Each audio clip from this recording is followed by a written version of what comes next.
right, so I'm here with Kelsey, and she brought a 7-year-old mare that she recently bought. I guess you bought her last fall. Yeah. But you're having a little bit of trouble with her. Could you just tell us a little bit about why you're here, what you're wanting help with? Yeah, so I didn't know a lot of history on her when I bought her. So I was told she was broke to ride and that they trail rode her.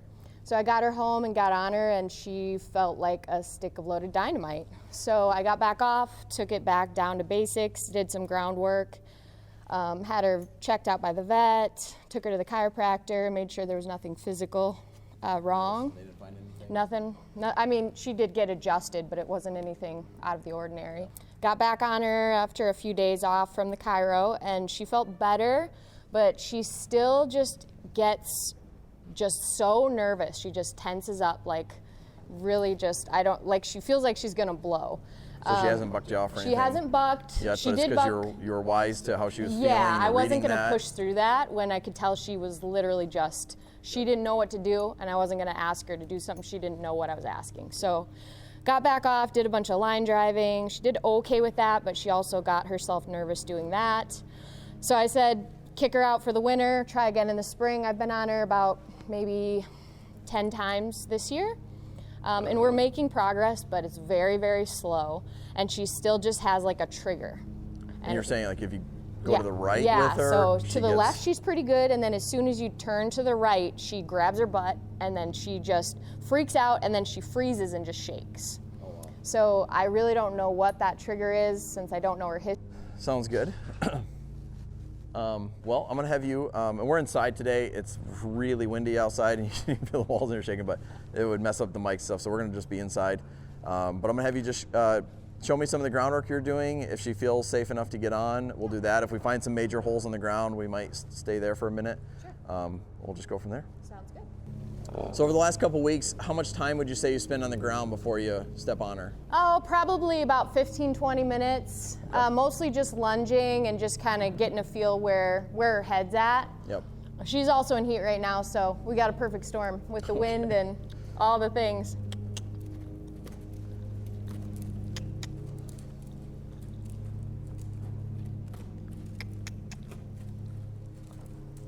And she doesn't buck when you saddle her? She did the first few times when I got her last fall. She hasn't since then. Okay. So, back.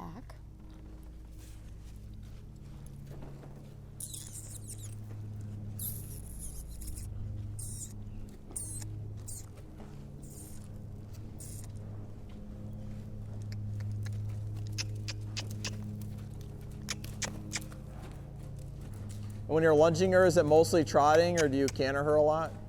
I do. Most of the time, I just free lunge in the round pen. Okay. And then I just do this before I get on just to feel how she is. Okay.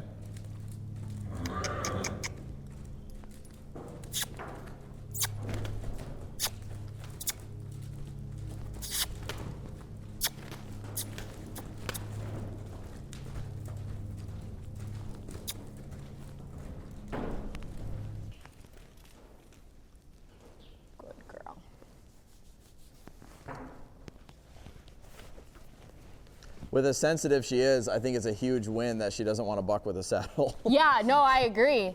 And so when I did some groundwork and line driving with her, she's one of the few that I feel like it actually made her worse. Yeah.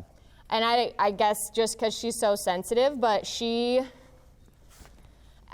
it must be whatever the girl did with her, I think she just didn't find good spots to release. Yeah. So this mare doesn't know like what to look for. Yeah. And we're getting there really, really slowly, but that's what I want your help with because colts are so easy. They just tell you what they know and don't know. Yeah. And she's like very confused, so. Yeah. And this is like 25 times better than the first time I asked her to bend to the right.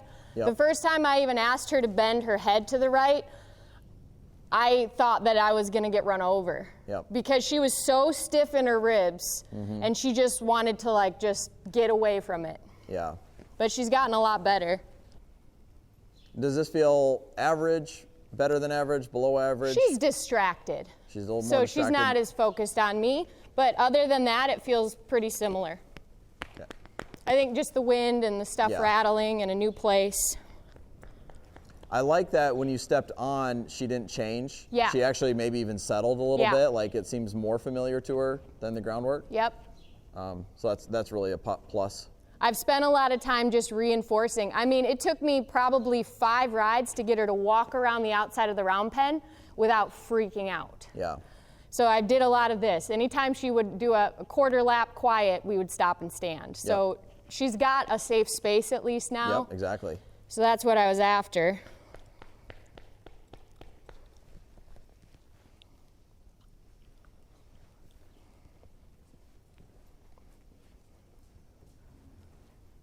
Interesting, they take her around to the right off the bat.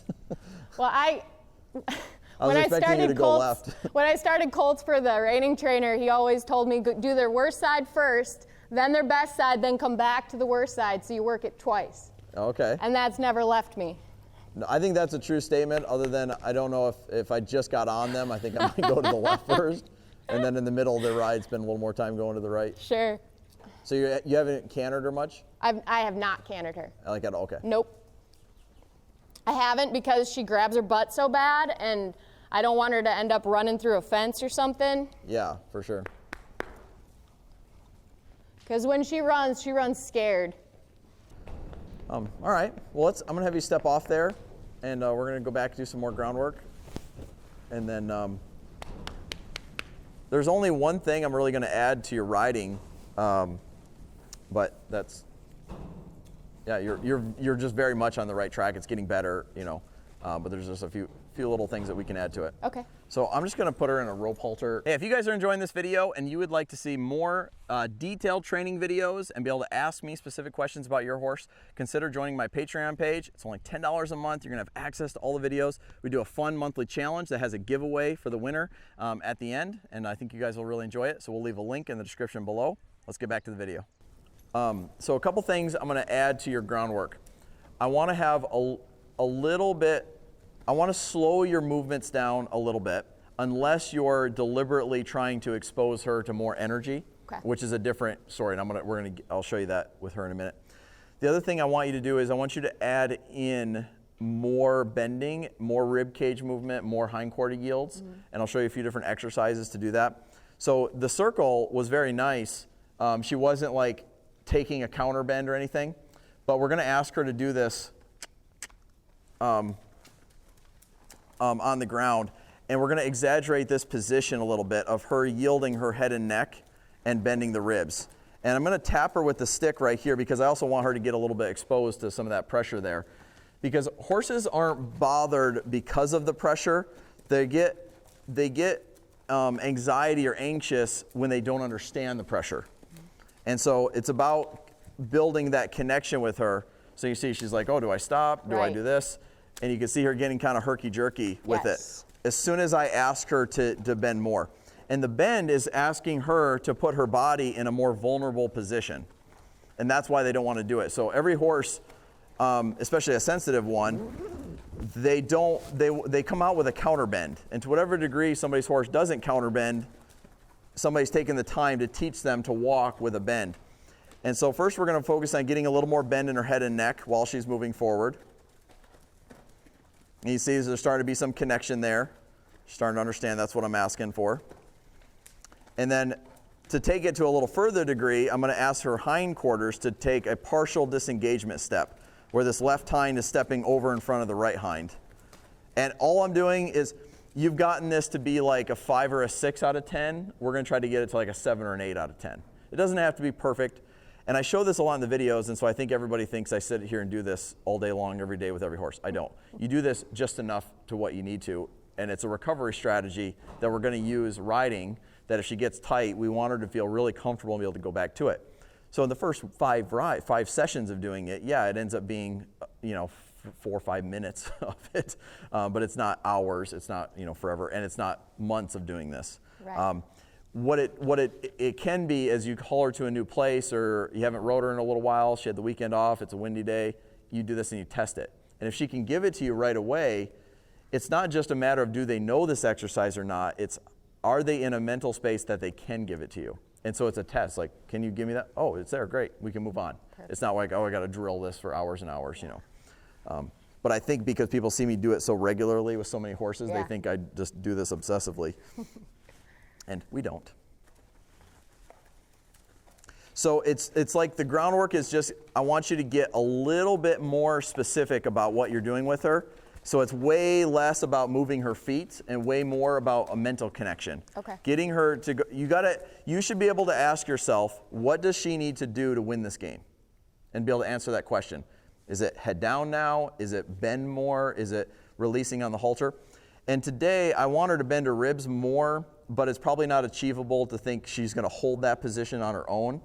But what is achievable today is to get more lateral bend through the head and neck, which is, again, it's about putting her body in a more vulnerable position and her trusting us and being okay in that position.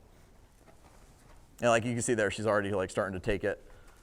But then when she goes to leave, that's where she gets straight, so I'll kind of call her out on that a little bit. Now she's doing that partial disengagement a little more on her own. But when she gets ready to run off, she wants to be really straight. Yes. And so bending is the opposite of that.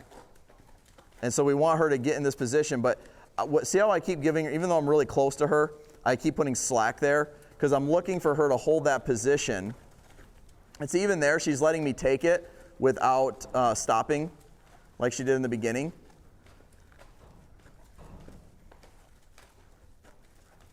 There we go.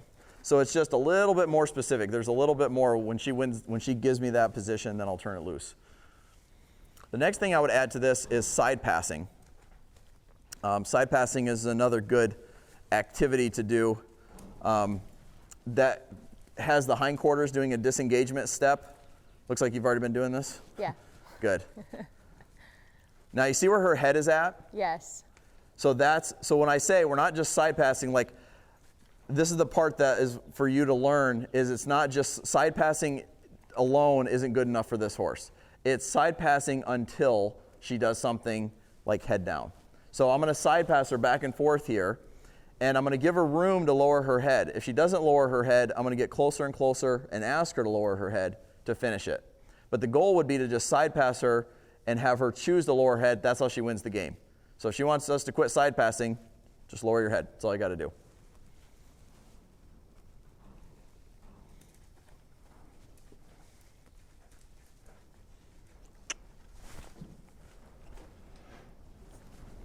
So you can see she got a little claustrophobic there, even to the point where she was ready to run through me. Mm-hmm.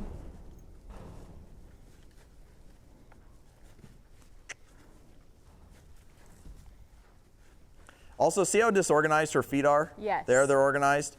So that's actually the first step. So if I release her right there, when the feet synchronize, the left hind and right front, and the left front, right hind, that will lend itself to building in the relaxation. So I call that releasing towards the goal. I'm saying this to you, but I'm also saying it for the video's sake. If I only waited to release her when the head goes down, I might be going around here for 5 laps before she thinks about it. But if I noticed that her feet weren't synchronized, they were disunited, disorganized, and then they got organized, that means that she was more present in that side pass at the end than she was at the beginning. Right. And so I'm getting closer to my goal of her finding relaxation in that position. But I also want you to observe how slow I move around her for this part of the session, for building in these relaxation moments. Because you're going to give her a little more opportunity to get relaxed if you slow down just a hair with how you're asking for it.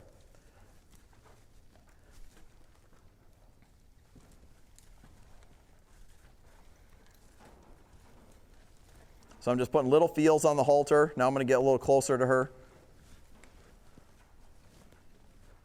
And just kind of finish right there with the head down. So this is another kind of pro tip with training. My goal is for her to do it while she's in motion without having to do that. But as long as I finish in that spot, she's going to start to see the pattern and start to get there on her own.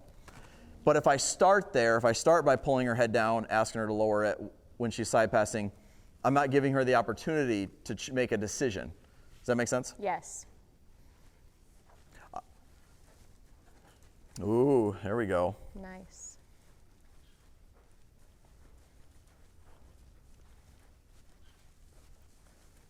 Beautiful. Also, see how soft her footsteps got? She went from making these like loud kind of pounding steps where there's just like some tension and muscle into it to like just softness there. And that's what you're just gonna kind of try to keep peppering into her. Actually, I'll quit her on that one. That was good. So this little game that I'm about to do with her, I call it energy versus intention. And what we also want to teach her is to get more in tune with your intention and less concerned about energy. Okay. So energy is, in this case, is going to be me with the flag. My intention is for her to walk and trot super calm, even though the flag is going to be very noisy. You could liken this to it's windy, or another horse gets bothered, or there's something else that has high energy that could that could influence how your horse is. We're teaching them to stay in tune with us and not get distracted by the other things going on. So we're teaching her to follow our intention, not the energy. And it's like a lot of people are told, if you're calm, the horse will be calm. And we'd love for that to be true, but if they are like that, it's because somebody took the time to train them to stay in tune with the rider. So she's reading the flag and not my energy. And so it's clear as day, like this is a big hole for her. Because you were just using the flag, but you were pretty polite with it. Right. And so this is a great, like a bright red flag of like, oh, she's not in tune with the human's intention. I'm still calm. I'm still talking normally. Right. Even though she's having a little freak out. Yeah. And for those of you that are at home, this is a learned skill that, it's very easy. It's more natural for a human's instincts to get all fired up when a horse gets acting like that. And we have to train ourselves to separate what our intention is from what the horse is doing so that we can still be calm even when they're not calm. And so the flag is still being consistent, but I'm waiting for her to come to a walk and start to go, oh, just because that flag is being really noisy doesn't mean I have to run off. And this is also really good news because if we can't find any holes to fix on the ground, we're not making her safer to ride.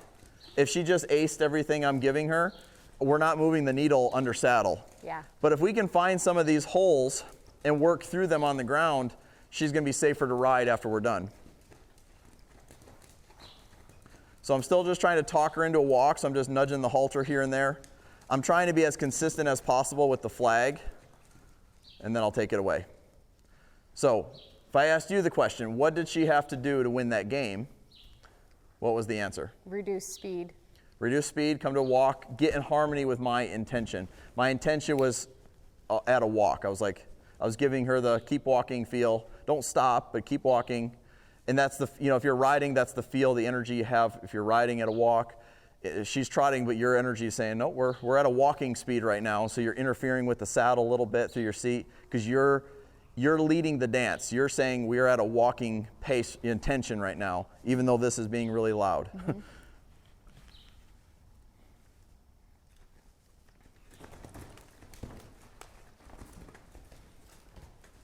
So this is what I meant by I want you to slow down in those teaching moments of teaching yields, but you have to speed up in these moments. So the flag is noisier. So it doesn't mean I just go super slow and try to be sneaky around my horses all the time. It just means that I'm very intentional about my movements around them when I'm teaching a subtle yield so that that's what they focus on instead of how fast I'm being. Versus now, I want her to focus on how fast I'm being and learn that she doesn't need to react to it. So that's the balance. It's confidence versus yields. So same thing here. We'll just talk her into a walk. So I just kind of shorten up the rope as we go, putting a little feel on it. I don't want to make her walk. I want her to choose to find a walk. And progress today will be her finding it quicker. And if she were to completely stop, I'd probably let her wear it a little bit and just be at a standstill, because that's a better choice than running off. Right. So I'm not going to get after her no, keep walking, rush her off there. There, she found it. And I just completely turn everything off. She's like, whoa. I thought I had to get real ready right there. Nope, you didn't. And so she doesn't know to read your intention. And that's a hole that you're running into under saddle then. Yeah, huge. And I think that's why she goes from freaking out to dead still. Yeah. She doesn't have an in-between. There's not a space that she can go. Yeah, and it's kudos to her that she thinks of stopping as an option instead of only running off. Right. And now see, all that time there, she finally just now let down from that exercise. And so when a horse licks and chews, they're switching nervous systems. It's a big deal. And so she just got more comfortable and settled. And again, this is another reason why you want to give them that soak time. If you feel like they're still processing that. If she was to like look over at the other horse, like what's going on, you can then carry on right away. But when you feel like she's still soaking on whatever you just did, very important for especially this horse, give her that time to process.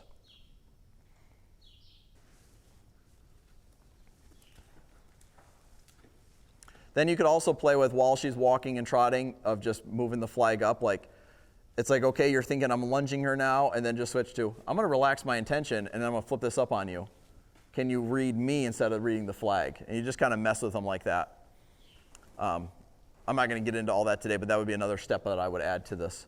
And you could do it with the stick and string of like while she's on a circle, just throw that over. Because again, a lot of people, when they're thinking about building confidence, they do it at a standstill only. Right. But it's like, she's pretty good at the standstill. You got to be able to do it in motion. That's right. It's when you add motion to whatever you're asking is where she trips. Yep, exactly. So now I'm going to get my next favorite tool out, the old lariat rope.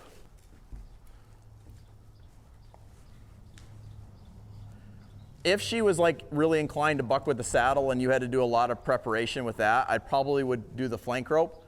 But the reason I wouldn't do the flank rope with her is because she's not wanting to buck there, so there's no reason to focus on that. Yeah. I would just test it like this, as in just what happens if you feel something somewhere else on you. This is more about the sensitivity factor of her and just making sure that she knows, hey, not everything is a yield. Sometimes you just need to wear it and be okay with that. And so what I'm doing here is I'm putting a little feel on the rope, and I want her to stop with it and wear it, not yield to it right there. Then I'll turn it loose. And so just teaching her, hey, not everything is run away from pressure. Because a horse that's this sensitive, and I like that you were talking about I don't remember how you said it, but something to the effect that you use your legs on her to make sure you're not being like sneaky there. Right. And that's going to be really important for a horse like this, because what a horse, like with her sensitivity, they can become reactive instead of responsive. Very. So yeah, you get it, instead of doing a yield. So the key strategy for you, besides doing some extra things like with the lariat rope, is if you put your leg on or you put a rein on or do something to ask her to yield, if it feels reactive or bracy, keep going until it evens out. Yeah. And release on that feel that it has, not just the fact that she moved over. Yep. And again, that's all getting to her mind versus just using position. And I keep pointing this out because so many people focus on the horse's body position. It's like, okay, they were trotting, they were walking, they were doing the yield. That's not enough. It's got to be where her mind is at while she's doing that thing. Yeah. That's going to be true for everything you do with her. Okay. I mean, it's kind of true for riding any horse, but especially a sensitive one, to make sure it's always a response and not a reaction. Right. So that was very good. Is she good with her feet? She is. That's good. So this is kind of a taming test. And the other one is the energy versus intention one, but a lot of horses that aren't that tame can get really, like you could have a horse that's being shown 3rd, 4th level dressage, but is ready to buck the rider off at any moment because it's actually not tame. Yeah. It's got a lot of training, but not tame yet. Tame means they're gentle and they're not going to their prey animal instincts if they get bothered by something. And so steady pressure is one of my favorite ways to build some tameness into a horse. And so for her, we're just kind of testing it here. And some horses surprise me. Like, I'm not expecting a big reaction from her, and she's not having trouble with her feet. She's accepting the saddle. Yeah. But it's still worth like trying it. So I'm gonna get her trotting, and then I'm gonna put a feel on it. And it's like, oh, something's got a hold of you. But this also, like, to me, reinforces what I've been saying of she wants to try and get along. Right. So like there, no reaction to that. And it also, reinforces what you were saying of she probably had a bad experience riding and it put in a spot there. So she passes with flying colors.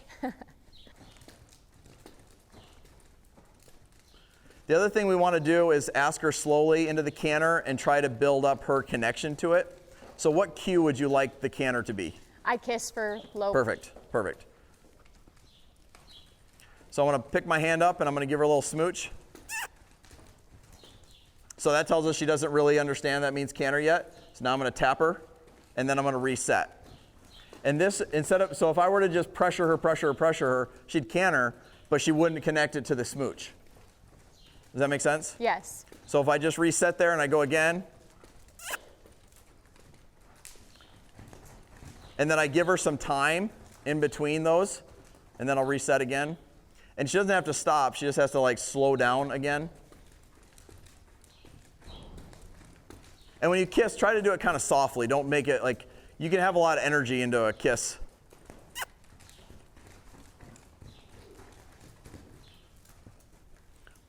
But you see how this is more about a conversation? Right.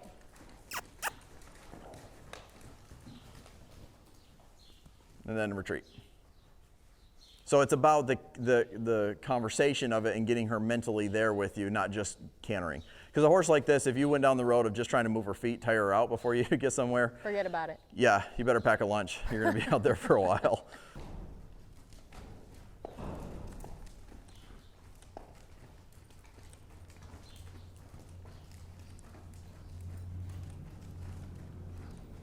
This is really nice.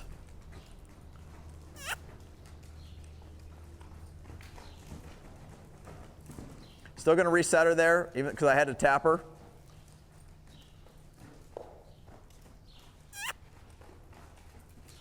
Give her time, and then spank.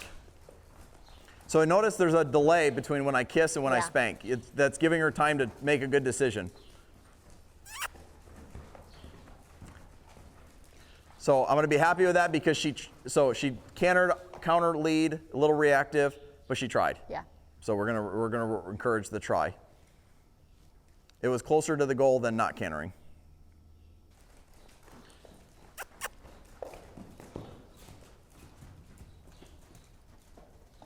And so if she can get really sure about that voice cue when you're riding and you just softly, what you don't want to do is go spank, because you could teach her to jump into the lope now, and then you get on her and you smooch, and it's like you're on a rocket ship, you know? That's what she does in the round pen. Yeah. So she already had that when I got her. Yep. And so it'd probably be more constructive to do it on a rope and a shorter line, because they have to collect themselves more to canter even on this size rope, which is longer than the one you had, I believe. Right. I think this one's, the ropes that I usually train on is like 14 feet. Okay. Once she knows how to do the departure, I would switch her to a longer rope and let her, but I'd still have her on a rope, because that simulates a little more riding that we're going to control where they go a little bit. Yeah. In the round pen, that can work out just fine, but it can be a little bit too much room for them to do what they want. Got it. So I think it's a little more constructive doing it with the rope on. Okay. So I'll have you work her on the left side first, and then you'll do the left side, no, the right side. So you're just using your rein exactly how I was using the halter and lead rope. Okay. And using the stick to create bend through the ribs. Okay. Where'd it go? Thank you. And I would switch I would use the flag as exposure. Okay. I wouldn't use the flag to canter or to tap her with it. I would switch to a stick and string. Okay. If possible.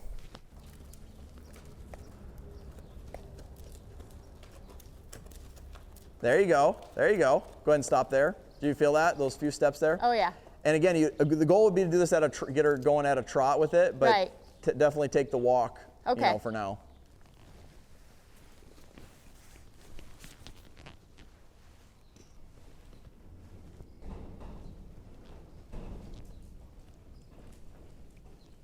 So let's play with that bend.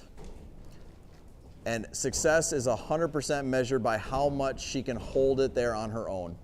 So the reason we're going to put a lot of effort into this relaxed rein exercise is I want this to become your recovery strategy. If you trot her and she gets bracy, you're going to go back to this. Okay. So it's not that you're going to camp out on this for a really long time, one time during the ride. It's that you're going to come in and out of it very frequently throughout your ride. Anytime her head elevates and she gets bracy, you're going to bend her back down to this. Good. But see how it's really hard for her to find that bend there? Yeah, that's... Because she's going to be seeing you more out of her eye when you do this, and it's just very challenging for her. And so this is definitely a spot that we got to get through. The good news is you can do it at a walk. Right. And so you're not really even going to try to do this at a trot until she's like very good at it at a walk. where she can have her head really bent around, and on loose reins, she's just holding that position. Feel soft her feet are moving right now? Yeah. If she's bracy because you just trotted and changed directions or something, or cantered, and she's a little up right there, that hindquarter yield isn't going to feel soft. It'll feel like it'll look like the commotion I had when I first side passed her, and you're going to wait on it until it gets smooth and rhythmic and soft. So what I would do really frequently is when you first get on at a walk, you're going to pepper in these things, check on them, see where she's at with it. And then what I would do the most training on is approaching and retreating out of the trot and coming down to these exercises. Okay. But right now, the first few rides are going to be the most tricky ones because she doesn't necessarily find relaxation doing relax rein yet. Right. But as you practice it more and more, it'll feel good to her. And even the fact that the trot is a little bit bracy to her, when you come back down to this at a walk, it should start to feel better to her and she'll get better at it. So first thing that happens is you breathe out and you sit. And this is also going to start developing your stop too. But see how she got all bracy there? Mm-hmm. Now you go back till you get the softness at the walk again. And what I'm going to have you do here is do the relaxed rein until it feels like an improvement. And then I want you to do a hindquarter yield before you trot off. Because that's very much a power down body position for them. Good, and then let her stand there. Super. So yeah, you're just going to have to approach and retreat with this quite a bit. I'd bend her down. Yep, but hold her there, yep. And kind of pull and release on that. Yeah, there you go. So you feel it starting to come on this side a little bit.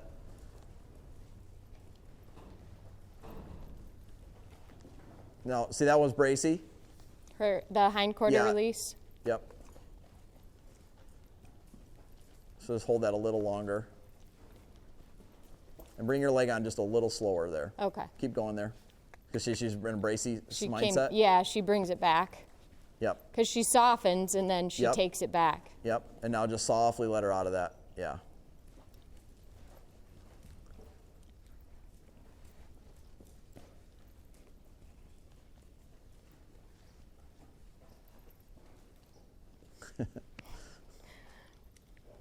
There, perfect. Very good. Very good. I love that you can read that and feel that difference because that's all the difference. Yeah. If she's still bracy with it, it doesn't count for anything. It's like there's no improvement really. But if you can wait on it till she drops her head like that and is good with it, she's very much in a different frame of mind then. Right. And she's going to be coming in and out of it a lot, but this will ultimately be a faster. It'll feel slower in the beginning, but it'll save you time on the back end. It'll build, yeah. Good girl.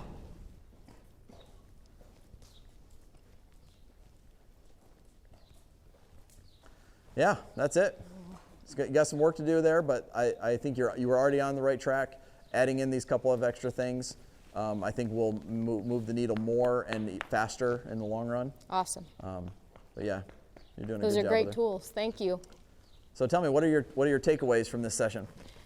I really love the how softly she went into the canter on the long line, and that is going to build so much confidence in her and me when I ask her to lope because of the way that she reacts even at the trot. So the lope was going to be just amplified, that same thing. Yep. So that's going to be huge, helping work through that. And then other than that, what was the key element of that made that softer departure? It was the fact that you asked softly and then reinforced it, but you didn't force her. You let her choose it. And then you reset and you go back to the first cue. And I just want to point that out because it's so easy to most people just keep pressing. It's like I just got done telling them to reset and then they're like pushing again. More. So it's like just set it up, smooch softly, wait, 1,000, 2, 1,000, 3, 1,000. Okay, now spank, and whatever happens after the spank, we're going to reset back to the trot. Because it's about that cue and her understanding that cue going into it. It's huge for me. You're training how you want them to respond to you, which is not something I even realized I wasn't doing until just now. I'm training how I'm just asking for immediate obedience rather than them to respond to me. Yeah, connecting to the idea. Connecting. Yep. Yeah, that's a good word. Yep. So that is huge. Training overall is mental, emotional, and physical. So the emotional stuff that we did with her was the exposure to the flag, cantering. Those were some emotional things. The mental parts were all those little things where and emotional is also releasing her in those softer positions. Mental was her connecting to the idea that we had and us doing less first and giving her a chance to have the correct response. Choose it. Physical part of it is getting them to use their bodies well with framing them up and asking them for good biomechanic positions as we ride, for stopping, for steering, for, like her not dropping her shoulder in the turn. That's all the physical side of it. And so all three have equal importance. Yes. But a lot of people focus on the physical the most, right? Especially performance horse people, people trainers in general. Yeah. And but we can develop all three, and then we have a really solid horse. Really nice horse, yeah. And in my opinion, the mental emotional just comes a step before the physical. Sure. I'm not saying it's more important because if your horse isn't sound because of how you're riding them, that's not going to do anything for you. But it's important for the horse how they feel about it. And their understanding and being confident and relaxed, which is what you were after in this session. Absolutely. That's why it comes first. So it's not which one's more important, it's just which order do we develop them in. Right.